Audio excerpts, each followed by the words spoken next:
Create some drama, man. I think they keep banning people for, like, no reason. Like, seriously. Like, I heard the story. I've heard the story and the explanation of Marine Lord and DNS, and in my honest opinion, removing them from WCS Challenger League was a big mistake, a complete oversight for the actual situation of what occurred.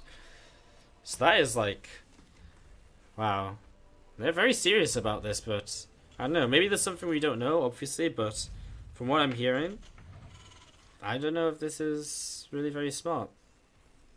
Kind of scary. People getting DQ'd for. That's the thing, though. Like, you get DQ'd. Like, the like DNS Marine Lord thing was based over like one game. It's not like he fed DNS like hundreds of points. It's based on one game, where, and I don't want to explain it in full, but like if you get DQ'd from the main tournament because you kind of DC from a game and it looks like you're match fixing, like, what even is that? I don't even know. So on the left hand side of the map, our blue town player here is going to be Apocalypse from Dust Gaming. Let's focus on the Douyu Star Masters for now. Let's see upper right, it's going to be our purple Zerg player. It is #OnFire's Scarlett. As we get set up into this, how's everyone doing? You guys want to bet? Sure, I can set that up for you guys very quickly. Let me just, I've actually already got Apocalypse in here. Scarlett. I know I'm not very good at setting up the bets on a regular basis, but I try my best, guys. We'll put 5 minutes on. That should be enough for you guys to bet with. If you want to get your water points on the line, feel free.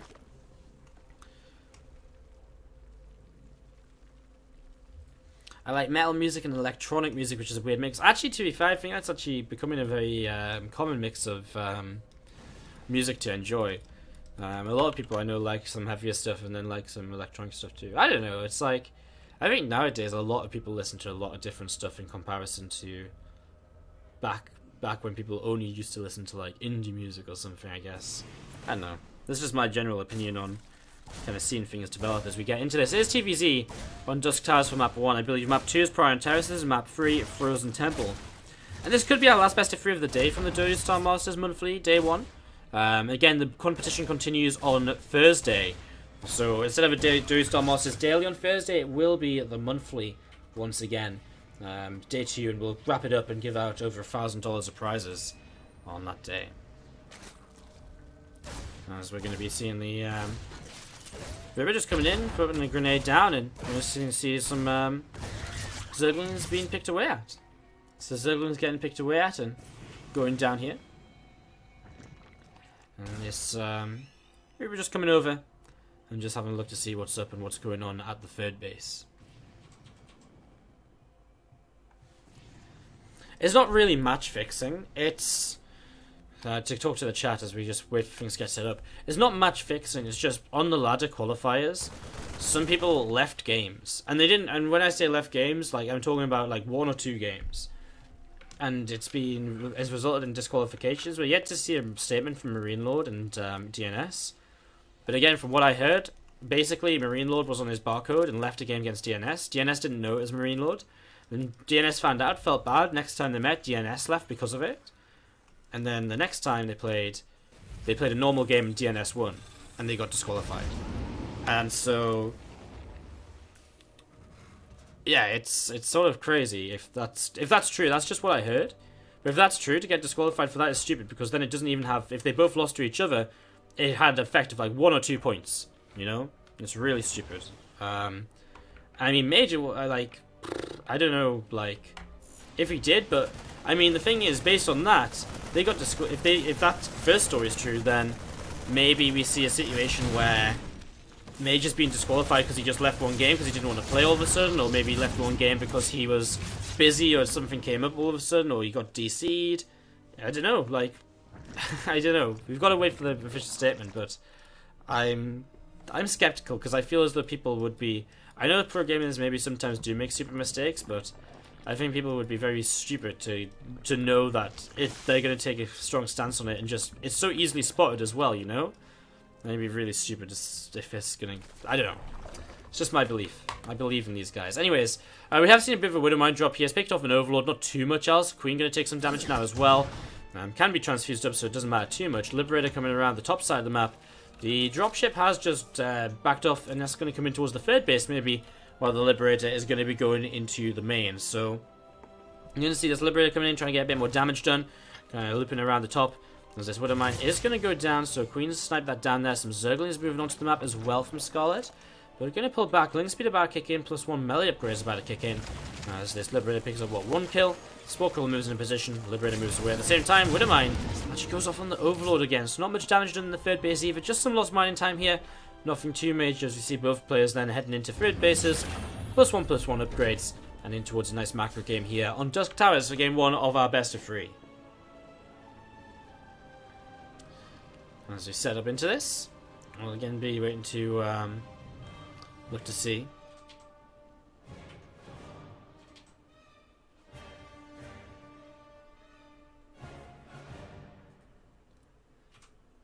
As the Liberator going to be coming up the top side of the map.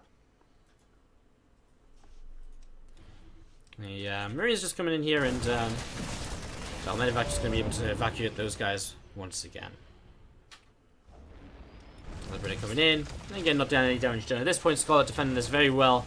Not really making any mistakes. Spire on the way up, going to be going into middling Bane here. Very standard composition nowadays in TVZ. It always seems that TVZ kind of always comes back to this middling Bane against Bio playstyle. Time after time after time. It always seems to kind of end up back in this position. As we're going to see the Liberator just coming back home. This single Zergling going to move out on the map, and some Baneling is going to be morphing in from Scarlett as well. So again, then +1/+1 upgrades are coming in. And an Overseer just over to the right hand side. And just going to be just waiting to come in and scout once again. Just make sure to see what's going on, I guess. See what's up, see what's happening. A couple of Liberators, though, might try and hunt that down very shortly. Scarlett's creep spread, as ever, is looking very good, moving through the center of the map. And around the edges as well, over to the right-hand side, and even sort of, going to start progressing over to the left-hand side of the map also as it passes the halfway point. As these Liberators do clean out that Overseer without too much of an issue. And Scarlett going to be able to now take her fourth base. Looks as though I think she just killed a creep tumor there that was kind of the in-between between these two creep tumors, so I think that's what that death just was there. You see them Liberators flying around, looking to see what's up, looking to see if they can catch any Mutalisks a little bit off guard. As the Liberators are just going to be looking to see again what's up, what's happening. Infestation Pit on the way down from Scarlett as well. And the +2 melee upgrades are also coming down from Scarlett. +1 fly attacks. And also +2/+2 from our Templars. Go on and push out. First real push of the game from Apocalypse behind the kind of harassment we've seen around the map so far. Doesn't really have much in this. I mean, Widowmine, Marine Marauder. He's going to stim forwards and scan and just sort of push back the creep, which is obviously one of the main things he'd like to do right now. Scarlett not going to contest that just yet, can just accept that some of her creep will be cleaned up. And we'll just have Queens available most likely somewhere. There they are, who are ready to basically respread this creep at a moment's notice, as we do see Scarlett loses a few of those Zerglings to that Widowmine, so lone Widowmine left in the middle of the map is effective, as there's them Queens coming forwards and just going to respread this. Again, the constant battle between Terrans and Zergs for kind of producing and denying creep spread. And well, these mutants are going to be coming in towards the main base in the next couple of moments, as this Ling Bane for Scarlett is going to be going to come up this rampy in just a couple of moments as well. You see a Mutalisk getting picked away at there, and these Marines just pushing back and over CO2 as well.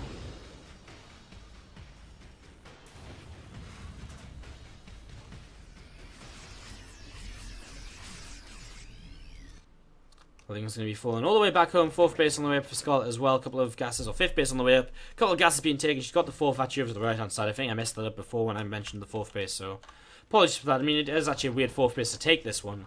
I mean, if you can mine from it, then great, but you know, you're better off taking, safer off taking the fourth base over to the right hand side.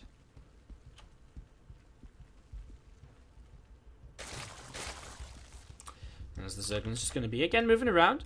And it's kind of been a very passive TVZ, which to be fair really does sort of lead into Scarlett's favour, because she's able to go into Hive already, she's got free on the way, Adrenal Glands, Ultra Cavern, you know, Apocalypse isn't putting on any pressure at all to stop Scarlett getting into this late game she wants to get to. Now okay, the Terran late game can be very powerful as well with Liberator Ghost, But the thing is, Scarlett's initial late game, until the Terran gets into that Liberator Ghost composition, the Ultras are going to be very powerful, and the speed at which Scarlett is getting there is very, very scary. I'm not even sure Apocalypse is aware of how fast this Hive has come up. He's really just seen nothing at all throughout this game, apart from when he tried to clean up a little bit of creep spread in the center, which did slow Scarlett down a little bit, but is kind of being respread once more as she continues to control the creep. And again, look at the bottom right side of the map where creep has never been interrupted. It's kind of crazy how good the creep is down there. Ooh, these Widow Mines picking up a lot of kills. 15 on that one Widow Mine there. As the Mutas do have to be careful of the Liberators. The splash damage in general so far, keeping the Terran player in, in a good position with these kind of trades he's taking. As we're going to see the Mutas and Lings and Banelings will be coming down this side. We're going to see a couple of Widow Mines starting to go off as this Ling Bane going to be coming forwards and looking to take an engagement here. Scott's going to crash on in, but the Banelings can't really connect with the Marines. The Mutas are in amongst this too. Very difficult to sort of see what's going on. I think most of the Mutas have gone down, but the Liberators... Okay, there's still a few Liberators left over, and actually it's going to be Scarlett who is kind of going to run out of units before she's done cleaning up here. Zerglings to the top side take down a couple of extra ghosts. However, there's also Zerglings running by in towards the mineral lines, which can be frustrating to deal with as well. So a few SCVs going down here, another little run by in towards the third base while this is going on. So Apocalypse is actually defending all over the place right now, has to defend all over the place right now. Is slowly going to clean this up, but actually this little bit of a run by at the end of this attack is actually maybe what's going to be allowing Scarlett to really kind of take advantage from that engagement. She goes 30 workers up in the game after the damage done here. And of course a transition into Ultra Corruptor to kind of fight against these units, to fight against this kind of Liberator Ghost composition is well on the way as well.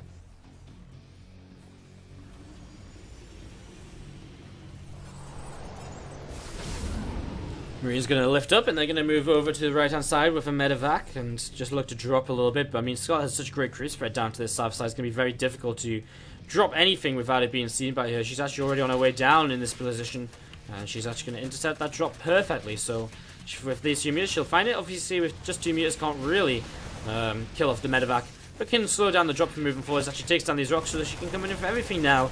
And she's actually going to be able to clean up the majority of this. Corruptor's coming in as well. I'm going to be able to take that down. So medevac falls here at the same time. We will see Apocalypse taking the opportunity to move out into the center of the map.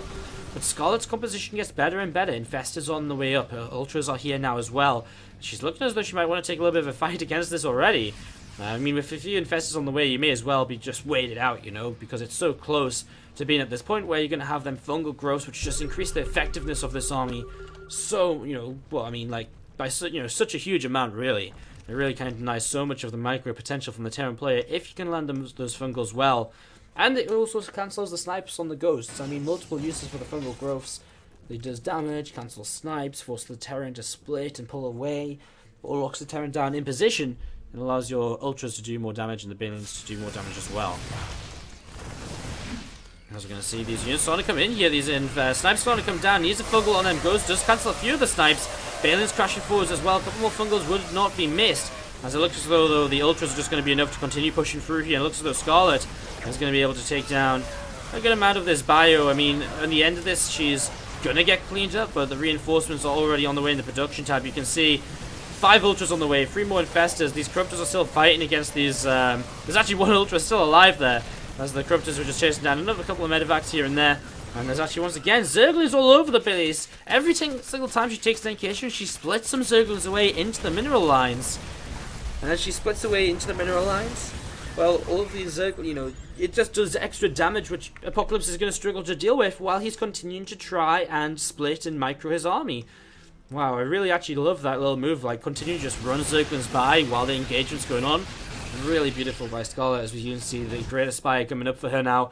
More Infestors, she's really transitioning into just a kind of killing blow composition. I mean, just in case she doesn't win with this next set of Ultras, Lings, Banes, Infestors, she's going to have Broodlords to go into just to make sure she can close out this game. There's no way Apocalypse has the economy after taking so much damage to realistically... Ho-ho! The Fungals are deadly here combined with the Ultras. There's no way Apocalypse realistically has the money to transition into something that can kill off Broodlords. Not with the economy that Scarlett has. 5 bases unharassed with 80 drones throughout the game. And Scarlett just going to be cleaning up this 5th base. Going to be moving on through and just cleaning up whatever else she finds along her path here. A couple of snipes will come in from the high ground, but not enough snipes to realistically deal with these Ultras. And Apocalypse is going to have to type out a game number 2. Game number 1, sorry. And I wish in the series away. Going to have to type out a game number 1. It's going to be Scarlett who will take the lead here in this best of 3 series. He's not going to type out just yet. He's going to try and hold on, but I mean, it's a fight he isn't winning, to say the least, as these corruptors are still caustic spraying. Still caustic spraying finally will dissipate there. As the CC, the orbital, moves away, Scarlett going to expand down to this bottom base, as she is getting a little bit oversaturated in a couple of bases, so it's time for her to get another one of those bases up. Maybe the one thing that she's missed, done a little bit wrong in this game is not have one of them bases already set and ready to go. But I mean, to be fair, you can't really fault her. She's up at 80 drones, 112 army supply, Broodlord's morphing in already, so she doesn't care. She's just going to go for this anyway. Apocalypse scans, and how do you ever fight against this with kind of bio? Like, how do you ever fight against this? Baneling's alone. At this point, Ling Bane could probably finish this off, as, I mean, you're going to see these orders moving forwards. The Fungals land once again. Broodlord's coming in now just to help finish things off. Corruptors coming in, they'll get the medevacs. And we're going to see the Fungals continue to come down, so those medevacs will die. A couple more snipes came in from the high ground there, but again, when it takes 3 snipes to kill an Ultralisk and you only have 2 in store, and you've got 4 Ultras to kill, I'll let you guys do the math to figure out that it doesn't kill these Ultras. And it doesn't save the day, basically, as we're going to see these Broodlords. I mean, we'll eventually just pick away at these mineral line, which is pretty much the majority of the last SCVs in this game. I think like 14 or so of them are over here. A few more just, dotted around the other bases, but eventually these Broodlords will just kill off a few too many SCVs. They'll eventually just break away from the plant tree, they'll stop repairing. And we'll see these Ultras actually just taking the main fight as well at the same time. Infestors coming forward, looking for the fungal growth. There it is. And as soon as that fungal comes down, then Ultras just do so much more damage now. They don't get kited away from GG. And that is going to be Scarlett taking game number 1 of this bet. Now we jump into this and see how game 2 is going to look here. To the bottom right hand side of the map, red Terran player from Dust Gaming. It is Apocalypse. As his opponent to the top left, the purple Zerg player, is Scarlett. Extractor coming down. Gas first here from Scarlett. No cancel. This is not just a... this is not a false alarm. This is not an extractor trick. This is legitimately gas pool opening. So very aggressive from her. Maybe one base Baneling burst. Maybe just looking for a cancel on the command center. Apocalypse is going to go for that Rax. He's probably going to go for the gas too. Could be a way. I mean, this is potentially a way as well for her to just shut down any kind of early sort of... Well... yeah, I guess. Yeah, sure. This is kind of a way for her to shut down kind of early kind of proxy racks or early Reapers. Early kind of free Arc Reaper or so, which has been popular on this map. So... I'm intrigued. I'm intrigued if she does go past 100 gas. I kind of feel like she might, but she actually starts to pull out just as I say that. Actually, only with 1 worker though, so she keeps 2 workers in the gas. Okay, now she pulls another one out. And she reaches 100. Just Zergling speed for now, so she will take an expansion. With 1 worker in gas, you can afford that expansion fairly quickly after this. She's up on 17 drones, and again, I guess the main plan here is just to try and get a cancel on the natural expansion. So Scarlett committing a lot to this. If she doesn't get that cancel, she will probably find herself falling a little bit behind in the game, just because of how late her hatchery is and how it does cost quite a lot to commit into these Zerglings early on, to commit into the Zergling speed.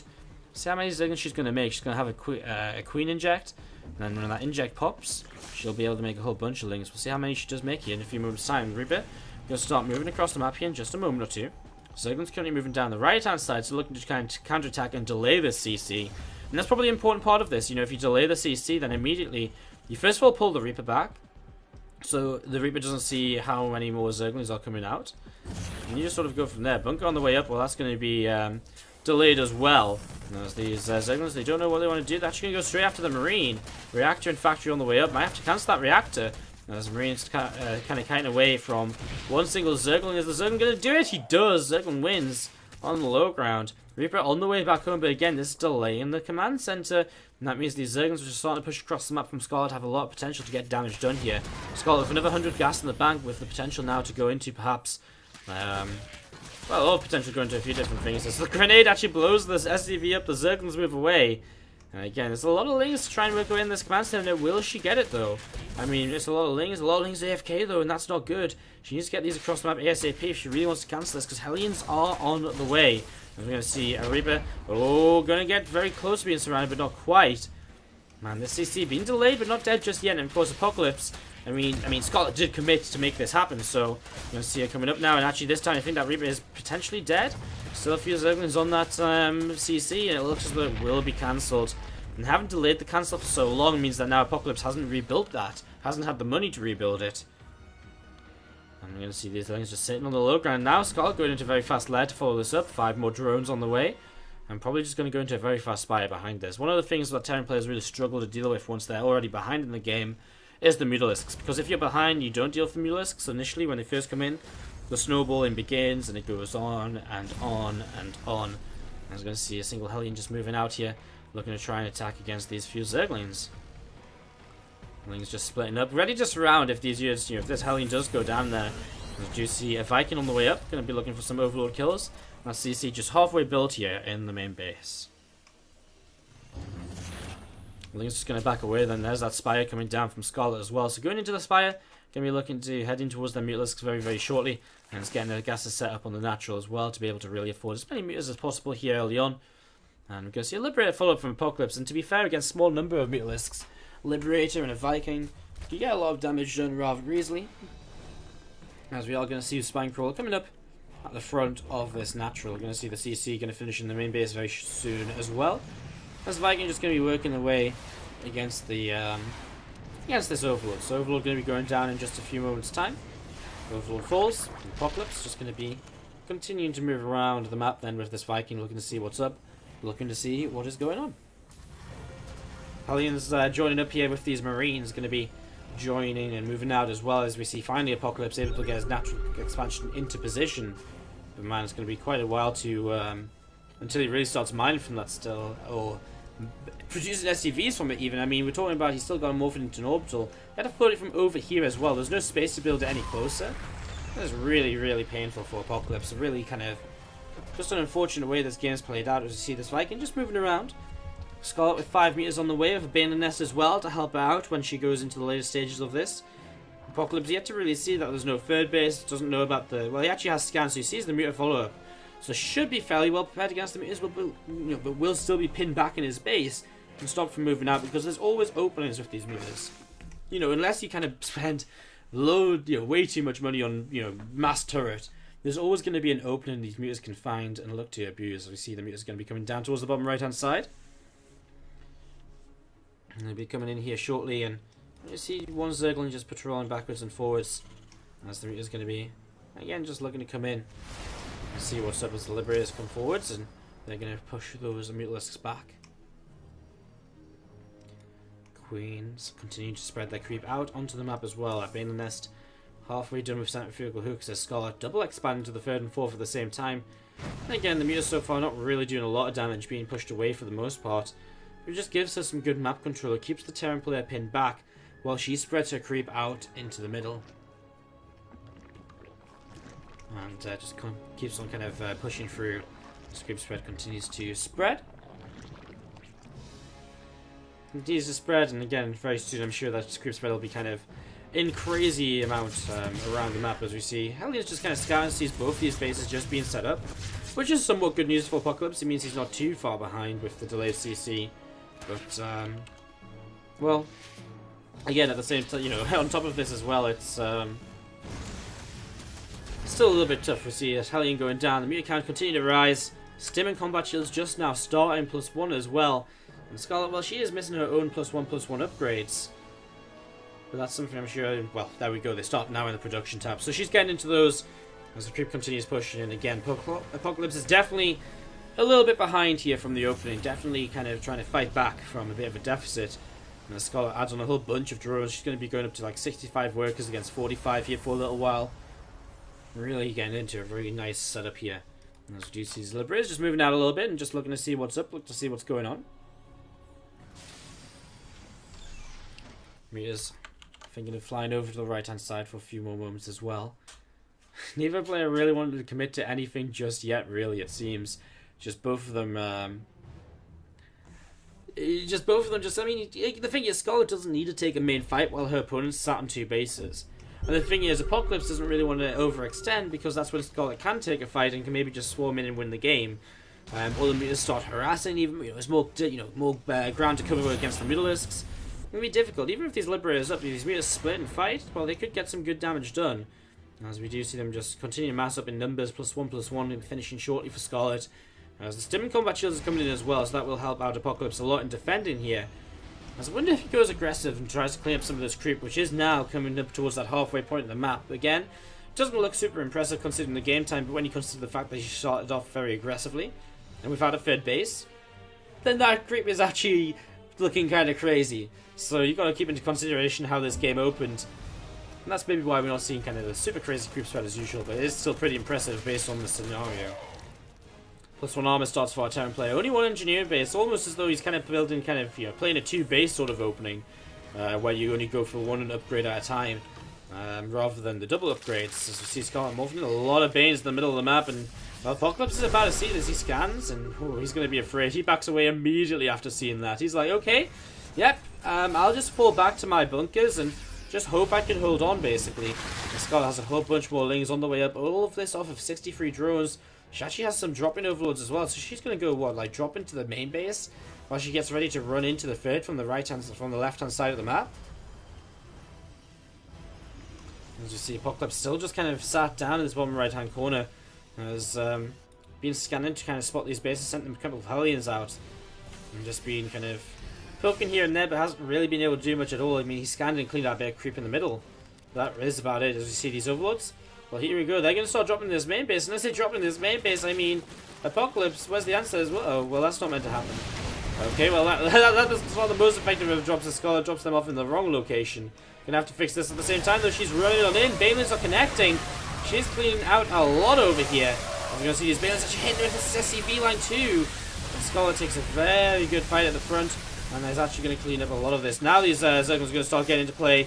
They were in a little bit of the wrong spot. Not the best executed drop here from Scarlett, but still, she has units all over the place. She is overwhelming Apocalypse right now.